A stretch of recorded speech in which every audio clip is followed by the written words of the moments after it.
નમસ્તે મિત્રો, કેમ છો બધા? મજામાં? કાવ્યધારામાં તમારું સ્વાગત છે મિત્રો. આજે આપણે કવિતાની વાત કરવાના છીએ. એ તો તમને ખબર પડી જ ગઈ છે, બરાબર ને મિત્રો? તમે હવે તો પાઠ એ તમને ખબર છે, કવિતા એ પણ તમને ખબર છે. પાઠ અને કવિતાનો ભેદ હવે તમે થોડો થોડો સમજી રહ્યા છો ને, તમને સમજણ પડે છે. હવે આ જે કવિતા છે એને બીજા શબ્દમાં કહેવું હોય તો આપણે પદ્ય કહીએ છીએ, અને પાઠ છે એને બીજા શબ્દમાં કહેવું હોય તો એને આપણે ગદ્ય કહીએ છીએ. ગદ્ય અને પદ્ય એટલે પાઠ અને કવિતા. કવિતાને આપણે ગાઈએ પણ છીએ અને એનું પઠન પણ સરસ રીતે કરી શકીએ છીએ. તમને વર્ગમાં તમારા બેન અથવા તમારા સાહેબ આ બધું કરાવતા હશે અને તમને મજા પણ પડતી હશે. ચાલો હવે એક પ્રશ્ન પૂછું તમને. તમને શેનો શોખ છે? ચાલો વિચારો, કઈ વસ્તુ કરવાની તમને ખૂબ મજા આવે છે? તમારા મિત્રને શેનો શોખ છે? તમારી બહેનપણીને શેનો શોખ છે? આને બીજા શબ્દોમાં કહેવું હોય તો એ વિશેષતા છે, એ કંઈક નવું છે અને તમને વધારે આવડે છે. ઘણી વખત એ આપણી ઓળખ પણ બની જાય છે કે ભાઈ મહેશને તો આ સરસ આવડે છે અને ઢોલ વગાડતા સરસ આવડે છે. લીલા છે એ કવિતા ખૂબ સરસ રીતે ગાય છે, તો આપણે વિશેષતા છે. તો વિશેષતા અથવા આપણો શોખ, આ બધી બાબતો કવિ એક કવિતાની અંદર મૂકતા હોય છે. ઘણી વખતે એ કવિ એ વિશેષતાથી પણ ઓળખાતા હોય છે. એક કવિતા આપણે જોઈએ, તમને ખબર પડશે કે વિશેષતા કોને કહેવાય. જોઈએ આપણે.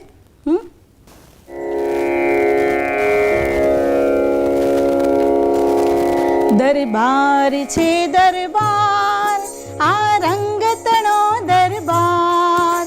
દરબાર છે દરબાર, આ રંગતણો દરબાર. હું લાલ રંગ છું રાજા, લીલો મારો સરદાર. હું લાલ રંગ છું રાજા, લીલો મારો સરદાર. દરબાર છે દરબાર, આ રંગતણો દરબાર. હું લાલ રંગ છું રાજા, લીલો મારો સરદાર. હું લાલ રંગ છું રાજા, લીલો મારો સરદાર. પીળા પીતાંબર પહેરી સૌ પૂજા કરવા જાય. પીળા પીતાંબર પહેરી સૌ પૂજા કરવા જાય. પીળી છે પાકલ કેરી સૌ હોશે હોશે ખાય. પીળી છે પાકલ કેરી સૌ હોશે હોશે ખાય. દરબાર છે દરબાર, આ રંગતણો દરબાર. હું લાલ રંગ છું રાજા, લીલો મારો સરદાર.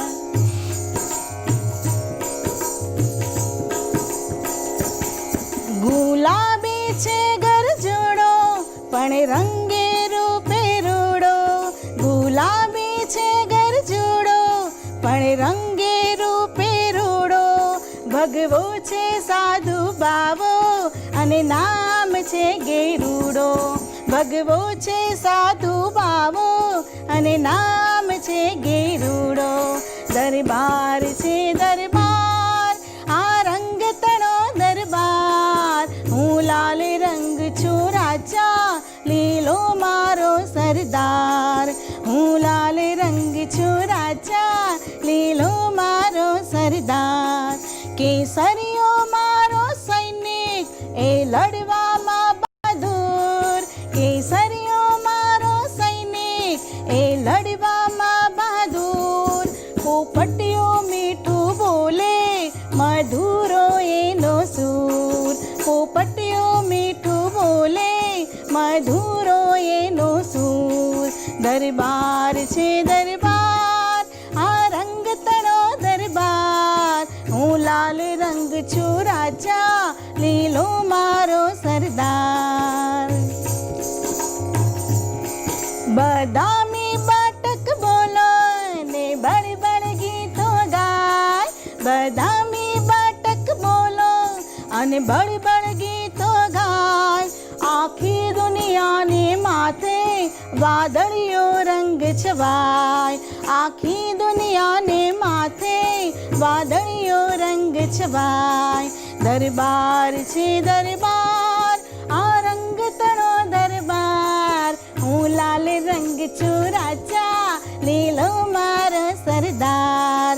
હું લાલ રંગ છું રાજા, લીલો મારો સરદાર. કાળો તે કામણગારો, કાળાની મોટી વાત. કૃષ્ણ ભગવાન કાળા હતા ને. કાળો તે કામણગારો, કાળાની મોટી વાત. ચાંદા મામાને તારા, ચમકે છે કાળી રાત. ચાંદા મામાને તારા, ચમકે છે કાળી રાત. દરબાર છે દરબાર, આ રંગ તણો દરબાર. હું લાલ રંગ છું રાજા, લીલો મારો સરદાર. લીલો મારો સરદાર, લીલો મારો સરદાર. મજા આવીને મિત્રો? ખબર પડી ને? કવિતામાં ખૂબ મજા આવી હશે તમને. હવે આ સમજણ પણ પડી હશે કે અલગ અલગ રંગો છે તો એ બધા જ રંગો એક અલગ અલગ વિશેષતા ધરાવે છે. એવું આપણામાં પણ હોય, આપણા ગુણો હોય. બીજાના ગુણો આપણે જોતા હોઈએ એમ આપણામાં પણ ગુણો હોય છે. મિત્રો, કવિતા એ અનુભૂતિનો વિષય છે. અનુકરણ, અનુભવ એ આપણે જે જોઈએ એ આપણી કવિતાની અંદર આવે. તમે જ્યારે કવિતા વાંચતા હોવ ત્યારે તમને એવું લાગે કે કેટલું સરસ મજાનું લખેલું છે, તો આ કવિતા કેવી રીતે લખાતી હશે? કવિતા એ અનુભૂતિથી લખાય છે.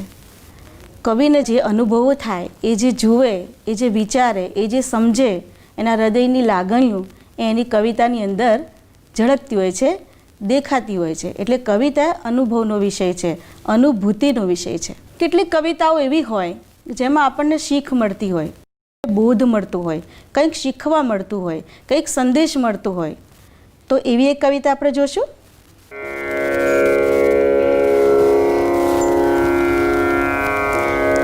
રાત્રે વહેલા જે સુએ, વહેલા ઉઠે વીર. બળ બુદ્ધિને ધન વધે, સુખમાં રહે શરીર. રાત્રે વહેલા જે સુએ, વહેલા ઉઠે વીર. બળ બુદ્ધિને ધન વધે, સુખમાં રહે શરીર. ચોખ્ખું ઘરનું આંગણું, ચોખ્ખો ઘરનો ચોક. ચોખ્ખા લુગડા જોઈને ભલે રીજે સૌ લોક. ચોખ્ખો ઘરનો ઓરડો, ચોખ્ખો ઘરનો ચોક. ચોખ્ખા લુગડા જોઈને ભલે રીજે સૌ લોક.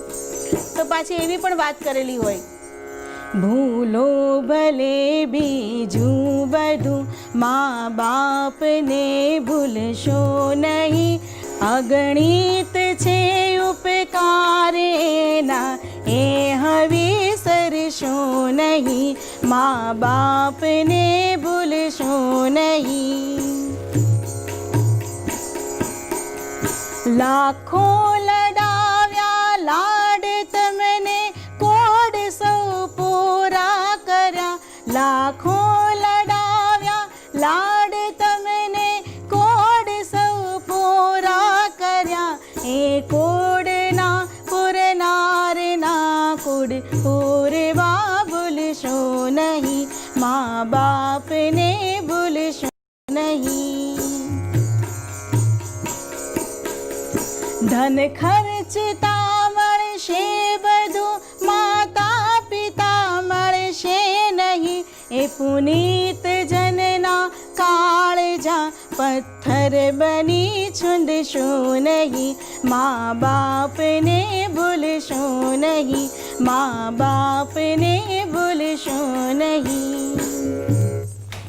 તો મિત્રો, આપણે જે પહેલાં મેં તમારી આગળ જે કવિતા રજૂ કરી એની અંદર સ્વચ્છતાની વાત કરી. આમ પણ અત્યારે આપણે જોઈએ છે ને કે આપણે અત્યારે આજુબાજુનું વાતાવરણ કેવું છે. આપણે સ્કૂલની અંદર કેમ નથી જતા, તો વારંવાર હાથ ધોવા, બરાબર, આ બધું આપણે કરતા જ હોઈશું. અને વધારે વધારે કરીશું. તો આમાં સ્વચ્છતાનું મહત્ત્વ આપ્યું છે. તો એક પ્રકારે આપણને સંદેશ આપ્યો છે કે બધું ચોખ્ખું હોય તો બધાને ગમે, મને પણ ગમે, તમને પણ ગમે, એ વાત કરી છે. બીજી કવિતાની અંદર શું છે? માતા પિતાના ઉપકારની વાત કરી છે કે આપણે આખી દુનિયામાં ગમે એટલા મોટા થઈ જઈએ પણ માતા પિતાથી મોટું બીજું કશું હોતું નથી. એટલે હંમેશા આપણે આપણા માતા પિતાનું માન રાખીશું. આપણને ભણાવે છે, ગણાવે છે, જે જોઈએ છે બધી વસ્તુઓ આપે છે, લાવી આપે છે બધું આપણને, બરાબર? તો આપણે ક્યારેય પણ એમને દુઃખ લાગે એવું ક્યારેય કશું કરીશું નહીં. અને જે કહેશે એ એમની આજ્ઞા જે હોય એ આપણને જે પ્રમાણે કહે બધું જ આપણે એ પ્રમાણે જીવનમાં આપણે આગળ વધવા માટે આપણે માતા પિતાની સહારાની જરૂર હોય છે. તો આપણે માતા પિતાનો સહારો પણ બનવાનો છે. સહારો લઈએ છીએ તો સહારો આપશો ને. હવે આપણે આગળ જોઈએ મિત્રો, તો કવિતા એ ક્યારેક બહારની દુનિયાના જે દ્રશ્યો જે કવિના મન ઉપર એના ઉપર છાંટ મૂકે કે એ જુએ છે ત્યારે એના ઉપરથી પણ કવિતા રચાતી હોય છે. આપણે જ્યારે જંગલમાં ફરવા જતા હોઈએ કે આપણી આજુબાજુ કોઈ વૃક્ષ જ આપણે જોયું છે અને વૃક્ષની ઉપર કોઈ પોપટ બેઠો છે અને એ પોપટ એવો સરસ રીતે ખાતો હોય, લીંબોળી ખાતો હોય, લીમડાનું વૃક્ષ હોય ને લીંબોળી ખાતો હોય તો આપણને જોવાની મજા આવે.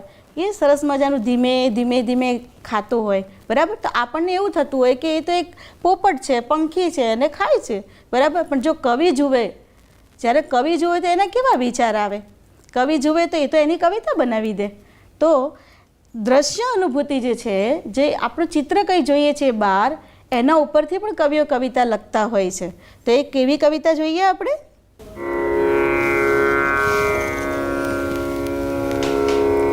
લીમડાની ડાળીએ લીલા પોપટ, લીમડાની ડાળીએ,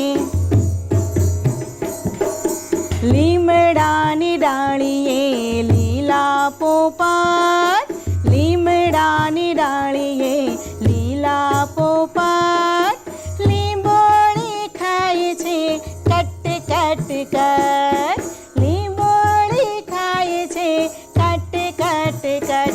હે લીમડાની ડાળીએ લીલા પોપટ, લીંબોળી ખાય છે કટ કટ કટ, લીંબોળી ખાય છે કટ કટ કટ.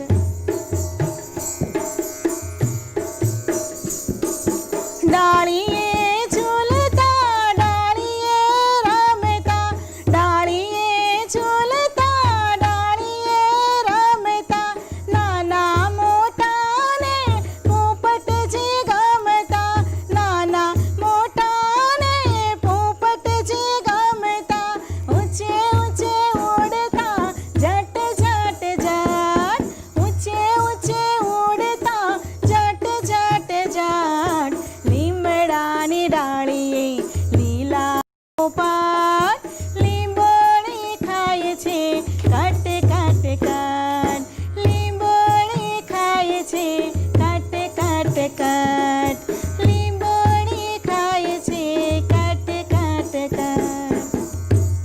બીજી એક અનુભૂતિ એવી છે મિત્રો, શ્રાવ્ય, સાંભળેલી વાતો.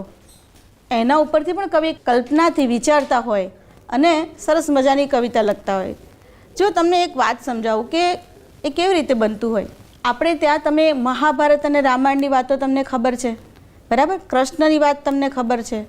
તો કૃષ્ણની એક વાર્તા તમને ખબર હશે અને કોઈને ખબર ના હોય તો કહી દઉં. કાલિયા મર્દનની વાત. કૃષ્ણ જ્યારે ગોકુળમાં રહેતા હતા ત્યારે એ ગીડી દડાની રમત રમતા હતા.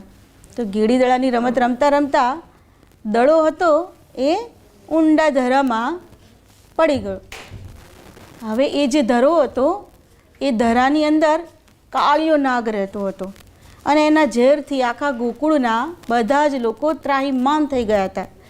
એના ઝેરથી પશુ પંખીઓ મરી જતા હતા.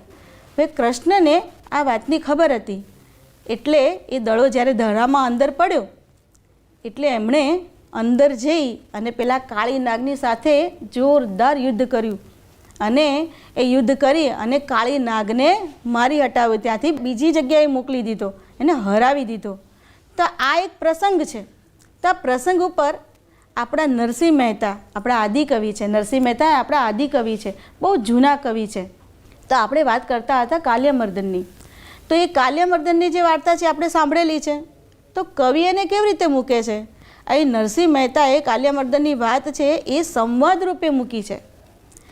એ કવિતાની અંદર ક્યારેક સંવાદ પણ હોય. સંવાદ એટલે વાતો કરવી, એકબીજાની સાથે વાત કરવી, બે પાત્રો એકબીજાની સાથે વાત કરતા હોય.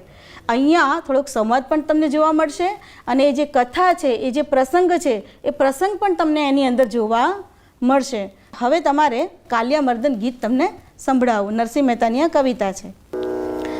જળ કમળ છાંડી જાને વાળા સ્વામી અમારો જાગશે, જાગશે તને મારશે મને બાળ હત્યા લાગશે, હે જળ કમળ છાંડી જાને બાળા. તો પેલી નાગણીઓ જે છે ને, એ નાગણીઓ કૃષ્ણને કહે છે કે આ જગ્યા છોડીને તું જતો રહે. એટલે સંવાદ થઈ રહ્યો ને, તો તમે કવિતાની અંદર આ એકબીજાની સાથે વાતો થઈ રહી છે. કૃષ્ણને કહે છે કે આ સરોવર છોડીને તું જતો રહે. સ્વામી અમારો જાગશે, જાગશે તને મારશે મને બાળ હત્યા લાગશે, હે જળ કમળ છાંડી જાને બાળા.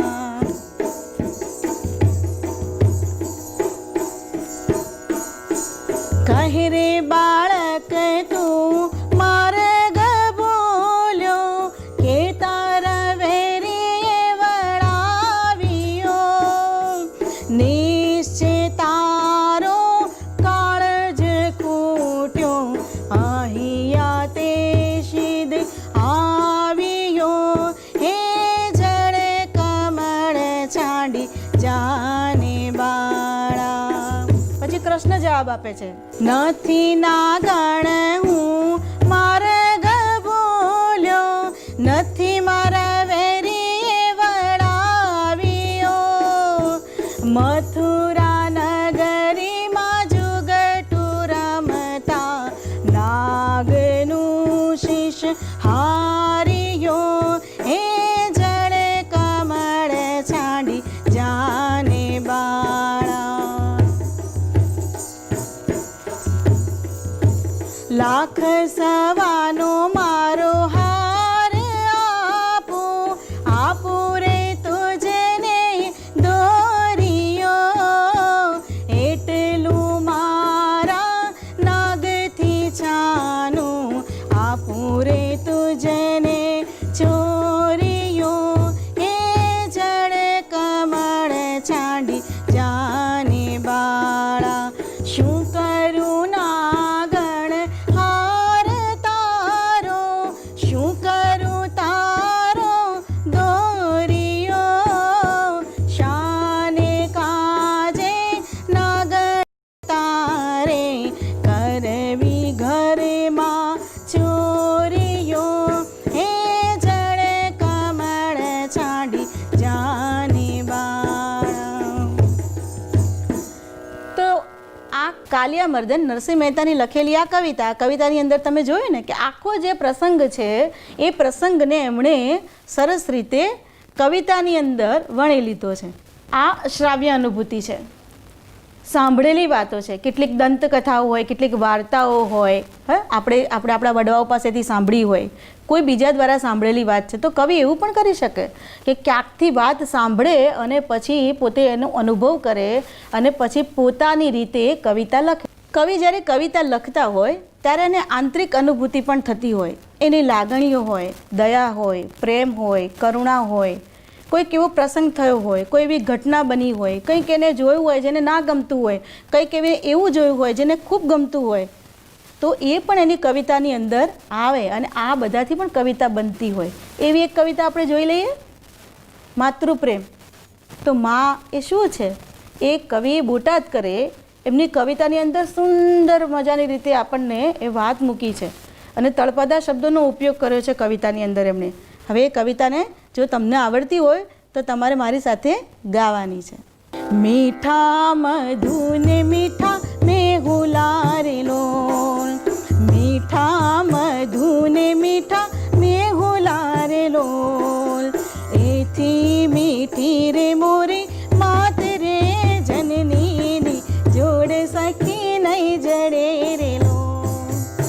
जननीनी जोड़ सखी नहीं जड़े रे लोन।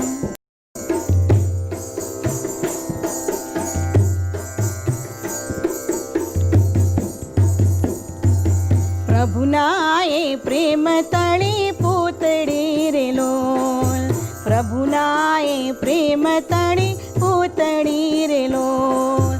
जगती जुदी तेनी जात रे जननीनी, हे मारी जननीनी, हे मारी जननीनी जोड़ सखी नहीं जड़े रे लोल, हे मारी जननीनी जोड़ सखी नहीं जड़े रे लोल।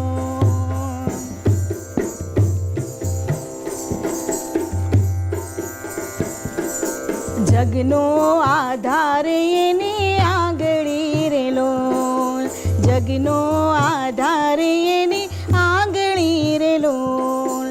काळजामा कंईक भर्या कोड रे जननीनी, हे मारी जननीनी, आ मारी जननीनी जोड़ सखी नहीं जड़े रे लोल, जननीनी जोड़ सखी नहीं जड़े रे लोल। वरसे घड़ीक व्योम वादड़ी रे लोल, वरसे घड़ीक व्योम वादड़ी रे लोल। माड़ी नो मेघ बारे मास रे जननीनी जोड़ सखी नहीं जड़े रे लोल, जननीनी जोड़ सखी नहीं जड़े रे लोल। मीठा मधु ने मीठा मेहुला रे लोल, અને એથી મીઠી તે મોરી માત રે જનનીની જોડ સખી નહીં જડે રેલો, હે મારી જનનીની જોડ સખી નહીં જડે રેલો. માં તેમાં બીજા બધા વગડાના વા, બરાબર. એટલે આખી દુનિયામાં જે માં આપણને આપે છે ને માં આપણને સમજે છે એવું કોઈ આપણને સમજતું નથી. મિત્રો, કવિતા, કોઈ પણ કવિતા જ્યારે કવિ લખતા હોય છે ત્યારે આજુબાજુની ઘટનાઓ, પ્રસંગો એ પણ કવિના હૃદયને અસર કરતા હોય છે. આપણા ઘરમાં કોઈ સારો પ્રસંગ ઉજવાય, ક્યારેક કોઈ દુઃખનો પ્રસંગ પણ ઉજવાય, તો આપણને જે કવિ ના હોય એને એ બહુ ખબર ના પડે, પણ જે કવિ હૃદય હોય, જે ઉર્મિશીલ વ્યક્તિ હોય, તો એને એ વસ્તુની તરત અસર થાય. આપણા એક કવિ છે, કવિ દાદ. તો દાદની એક કવિતા, કન્યા વિદાયની કવિતા. તમારા ઘરમાં પણ તમારા મોટા બેન કે કોઈક તમારા કુટુંબના કોઈ જે તમારી નજીક હોય, તમારા હૃદયની નજીક હોય અને એના લગ્ન થયા હોય, ત્યારે બેન જ્યારે એનો વિદાય થતી હોય ત્યારે માતા પિતાને તો સ્વાભાવિક દુઃખ થાય જ, પણ તમને પણ દુઃખ થતું હોય. તો એક આખો ગમગીન પ્રસંગ હોય. વાતાવરણ કેવું હોય? તો એ વાતાવરણ કવિ દાદ સરસ રીતે અહીંયા આ કવિતાની અંદર એમણે મૂક્યું છે. તો કવિતા છે કન્યા વિદાયની કવિતા.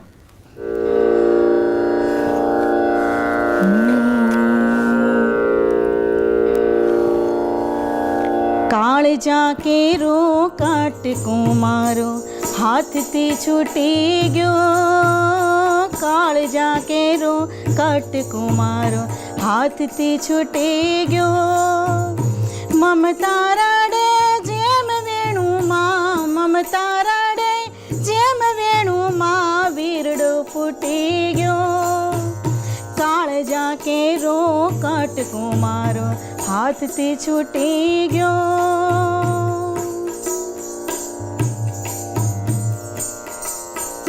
આંબલી પીપળી ડાળ બોલાવે એક વાર સામું જો, આંબલી પીપળી ડાળ બોલાવે એક વાર સામું જો. ધુબકા દેતી જે દરામાં, ધુબકા દેતી જે દરામાં થયારો હળો હરો. કાળજા કેરો કાટકો મારો, કાળજા કેરો કાટકો મારો હાથથી છૂટી ગયો. લૂંટાઈ ગયો મારો લાડ ખજાનો આજ હું જોતો રહ્યો. લૂંટાઈ ગયો મારો લાડ ખજાનો દાદ હું જોતો રહ્યો, લૂંટાઈ ગયો મારો લાડ ખજાનો. દાદ હું જોતો રહ્યો, લૂંટાઈ ગયો મારો લાડ ખજાનો. દાદ હું જોતો રહ્યો, જાત ગઈ જાણ જાન ગઈ રે, જાત ગઈ ને જાન ગઈ એનો સૂનો માંડવેડો. કાળ ઝાંકેરો કટકો મારો હાથથી છૂટી ગયો. કાળ ઝાંકેરો કટકો મારો હાથથી છૂટી ગયો. કાળ ઝાંકેરો કટકો મારો હાથથી છૂટી ગયો. તો મિત્રો આપણે જોયું કે કવિતા એમને નથી લખતા, કેટલી અલગ અલગ પ્રકારની અનુભૂતિઓ એને થાય અને એ અનુભૂતિઓથી કવિતાઓ લખાય. આવી અનુભૂતિઓ તમને પણ થતી હશે. હવે તમારે આ લાગણીઓ વિશે પણ વિચારવાનું શરૂ કરવાનું, કારણ કે જો તમારે કવિતા લખવી હોય, હવે તો આપણે ત્યાં બાળ કવિતા, બાળ કવિ એવી સ્પર્ધા થાય છે અને તમારી શાળામાં પણ એ સ્પર્ધા થતી હશે, તો તમારે પણ લખવાનું શરૂ કરવાનું. કવિતા એટલી બધી અઘરી પણ નથી, પણ એટલી બધી સરળ પણ નથી. આ બધા પાસા એને આપણે જોવા પડે, વિચારવા પડે. આજે ઘણા બધા પાસાઓ તમારી આગળ મૂકવાનો પ્રયત્ન કર્યો છે કે કવિતા ખરેખર કેવી રીતે બને છે, કયા વાતાવરણમાં બને છે, કવિતા કોણ લખી શકે અને કવિતા લખતી વખતે આપણે શું શું ધ્યાનમાં રાખવાનું. કવિતાની અંદર ભાષાનું વૈવિધ્ય પણ હોય મિત્રો.